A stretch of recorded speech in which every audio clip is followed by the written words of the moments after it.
బ్రిటన్లో big breaking news చూస్తున్నాం. మెదక్ జిల్లా వెల్దుర్తి ఎంపీడీఓ కార్యాలయంలో జాతీయ జెండాకు తీవ్ర అవమానం జరిగింది. జాతీయ జెండాను భద్రంగా కాపాడాల్సిన అధికారులు నిర్లక్ష్యంగా డాబాపై పడేయటంతో తీవ్ర విమర్శలు వెల్లువెత్తుతున్నాయి. పదుల కొద్దీ జాతీయ జెండాలు కట్టి డాబాపై వేయటంతో అవి పూర్తిగా శిథిలావస్థలో ఉన్నాయి.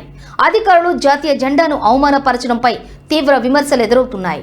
జాతీయ జెండాను అవమానించిన అధికారులపై ఉన్నతాధికారులు చర్యలు తీసుకోవాలని స్థానికులు కోరుతున్నారు.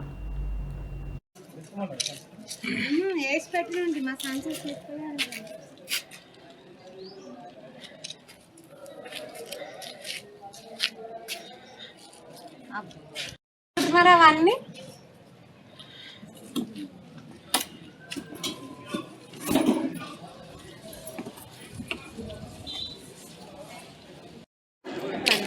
ఫోటోలు పెట్టుకుంటాం సార్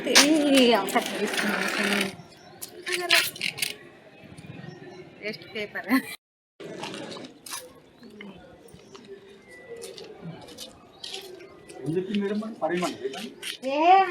రూమ్ లో పెట్టినా అంతా బయట నుంచి కదా ముందర